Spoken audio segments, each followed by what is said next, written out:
The invoice showed $12,000 for pool maintenance that never happened. I stared at the HOA financial statements spread across my kitchen table. The numbers didn't add up. They never did anymore. But this time, I had proof. My name is Kai Gray. I'm 34 years old. I work as a compliance officer for the Oregon Department of Consumer and Business Services. I live at 847 Maple Ridge Drive in Willow Landing, Fox Bend, Oregon. I know how to read financial documents. I know when someone is lying. The Willow Landing Homeowners Association had been bleeding money for 8 months. Pool chemicals that cost twice the market rate. Landscaping services billed but never performed. Equipment purchases that vanished into thin air. I pulled out my calculator. Cross-referenced the invoices with my own photographs. The pool had been green for 3 weeks in July. No maintenance crew had touched it. Yet AquaClear Pool Services received $2,800 that month alone. The front door slammed next door. Through my kitchen window, I watched Stella Foster load boxes into her silver Honda Civic. She'd been my neighbor's live-in nanny for 2 years. Quiet. Helpful. Always volunteering for HOA committees. She glanced toward my house. Our eyes met through the glass. She looked away quickly. Too quickly. I returned to the documents. The pattern was clear now. Every fraudulent invoice coincided with Stella's volunteer work on the HOA Finance Committee. She had access to the community bank account. She had signing authority for expenses under $5,000. My phone buzzed. A text from an unknown number. Stop digging or you'll regret it. I screenshot the message. Added it to my growing file of COAs. Someone was watching. Someone knew I was close to the truth. The Honda's engine started outside. Stella backed out of the driveway without looking toward my house again. But I saw the boxes. Expensive patio furniture. A high outdoor kitchen setup. Equipment that cost exactly $12,000. The same amount missing from our community pool fund. The investigation started 3 months earlier. I'd noticed the first discrepancy during the quarterly HOA meeting in March. Stella Foster sat in the front row, taking detailed notes. She'd volunteered to help Treasurer Soren Whitfield with the financial reports. Pool maintenance is up 30% this year, Soren announced. He looked tired. Overwhelmed. But Stella's been helping streamline our vendor relationships. Stella smiled, nodded modestly. Just trying to help the community. I raised my hand. Can we see the actual invoices? They're filed properly, Stella said quickly. I've been digitizing everything for better record keeping. Something in her tone bothered me. Too defensive. Too prepared. After the meeting, I approached Soren privately. I'd like to review the pool maintenance contracts. Stella handles all that now, he said. She's much better with the paperwork than I am. I went home and pulled my own records. I photograph everything. Occupational hazard. The pool had been closed for repairs twice in February. No maintenance should have been performed. Yet AquaClear Pool Services billed us $1,200 that month. I called AquaClear directly. We don't service Willow Landing, the receptionist told me. Never have. I hung up, pulled the HOA bylaws. Section 4.3 required board approval for any vendor contracts over $500. I checked the meeting minutes. No AquaClear approval on record. The next week, I started documenting everything. Pool condition. Vendor trucks. Maintenance schedules. I used my Nikon D850 with timestamp verification. Professional habit. No AquaClear trucks ever appeared. The pool stayed green. The invoices kept coming. I expanded my surveillance. Watched Stella's routine. She left for work at 7:30 a.m. Returned at 6 p.m. Normal nanny schedule. But twice a week she made additional trips, always carrying a manila folder. I followed her once. She drove to Fox Bend Community Bank, stayed inside for 20 minutes, emerged without the folder. That's when I knew. I requested copies of all HOA financial records under Oregon Revised Statute 94.670. Homeowners have the right to inspect association books. Stella couldn't refuse without violating state law. She handed over the documents reluctantly. Everything's in order, she insisted. I spent the weekend analyzing every transaction. cross-referenced vendor names with Oregon's Secretary of State business registrations. AquaClear Pool Services didn't exist. Neither did Greenscape Lawn Solutions or Reliable Maintenance Co. All fake companies, all receiving payments from our HOA account. I traced the bank routing numbers. Every fraudulent payment went to the same account at Fox Bend Community Bank. Account holder, S. Foster Consulting, LLC. Stella had created a shell company, used her position on the finance committee to approve fake invoices, diverted community funds to her personal account. The total was staggering. $47,000 over 8 months. I needed more. I installed a Ring doorbell camera with enhanced zoom capability. Positioned it to capture Stella's backyard through the fence gap. What I saw confirmed everything. Stella was building an elaborate outdoor entertainment area. Professional-grade Weber Genesis 2 grill. Teak dining set from Restoration Hardware. Flagstone patio with integrated lighting. The kind of setup that costs exactly what she'd stolen. I documented every purchase delivery. UPS? FedEx. Local contractors. All arriving at her address. All paid for with money that should have maintained our community pool. The breakthrough came when I accessed the HOA's online banking portal. Soren had shared the login credentials during a finance committee meeting.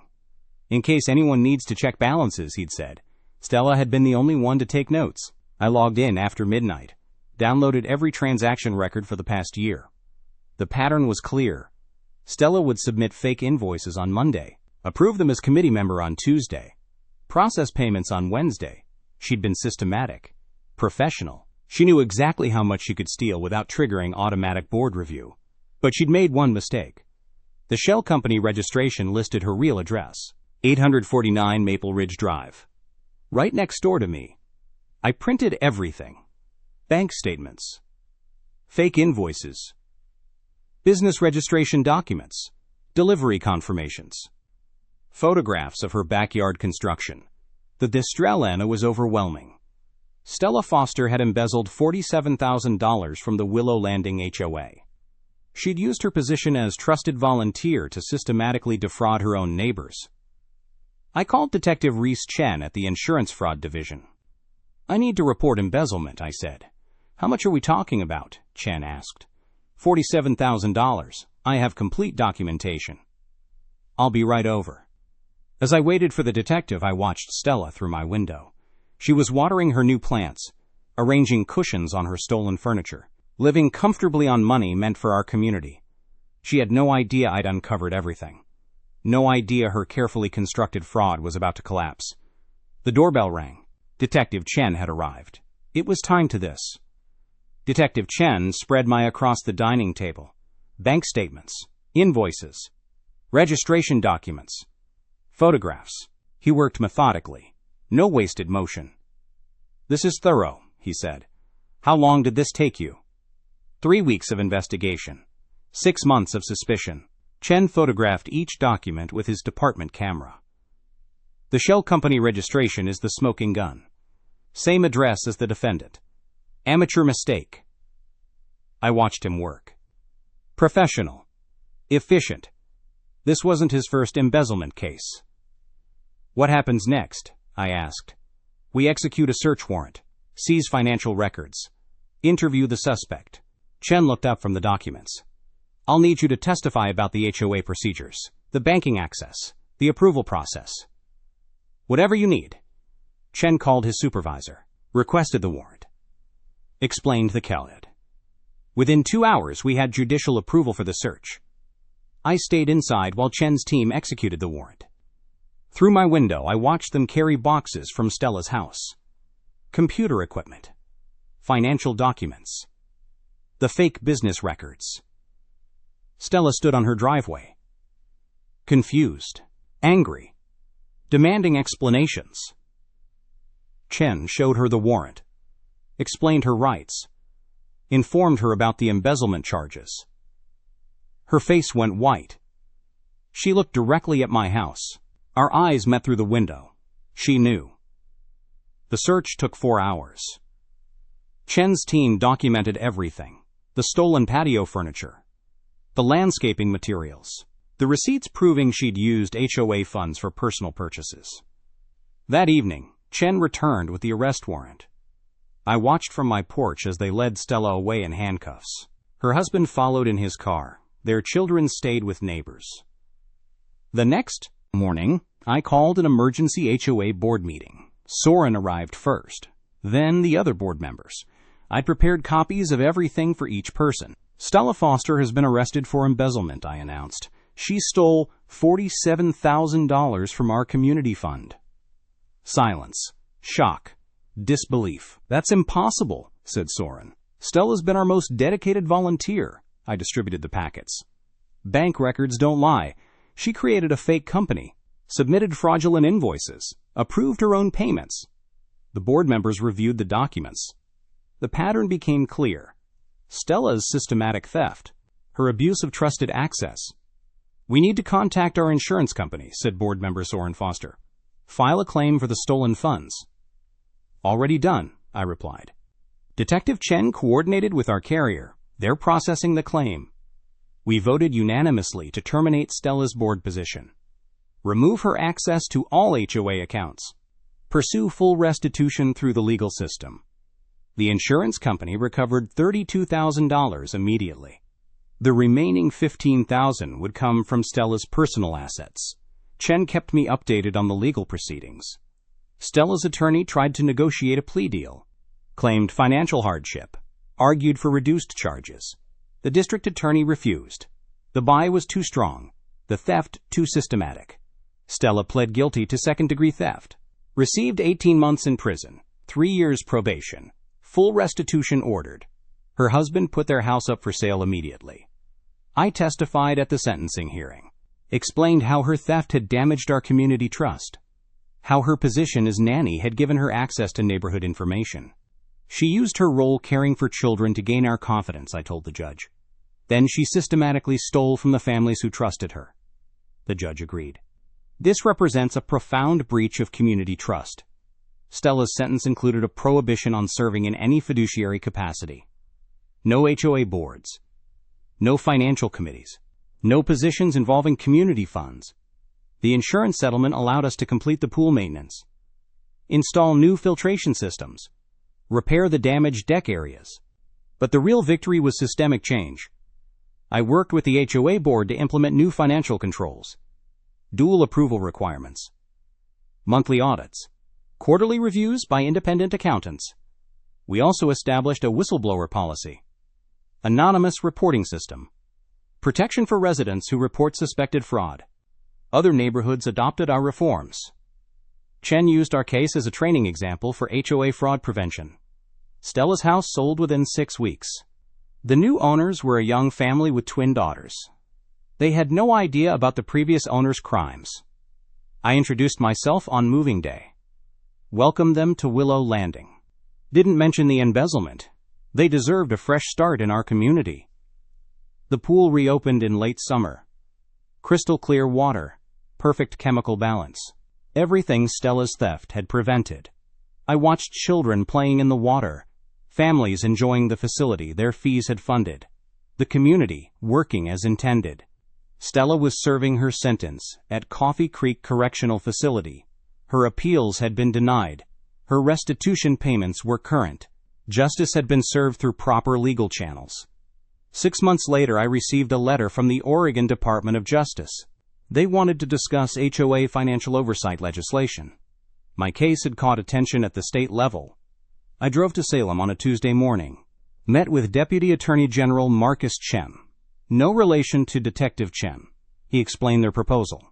We're drafting legislation requiring independent financial audits for all HOAs managing over $50,000 annually, he said. Your case demonstrates the need. I reviewed their draft bill, quarterly audits, certified public accountant requirements, mandatory fraud insurance, criminal background checks for financial committee members. This would prevent what happened in Willow Landing, I said. Exactly. We'd like you to testify at the legislative hearing. I agreed immediately. The hearing was scheduled for October. I prepared my testimony, gathered documentation from Stella's case, organized showing how better oversight could have prevented the theft. 2 weeks before the hearing, Marcus called. We need to postpone your testimony, he said. New information has emerged. I drove back to Salem. Marcus looked uncomfortable. The legislation has been withdrawn, he said. Turns out the primary sponsor has connections to a consulting firm that would benefit from mandatory audit requirements. I stared at him. You're saying this was about profit? The sponsor's brother-in-law owns Pacific Northwest Audit Services. They would have received most of the mandated contracts. I lobby for legislation requiring independent HOA financial audits. But it turned out to be a setup. The real reform would have to come from communities themselves.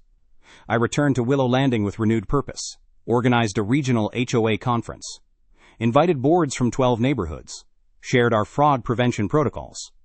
Financial transparency isn't about legislation, I told the group. It's about community commitment. We established a voluntary audit network, shared resources, created standardized reporting procedures. Within a year, 8 neighborhoods had adopted our financial controls.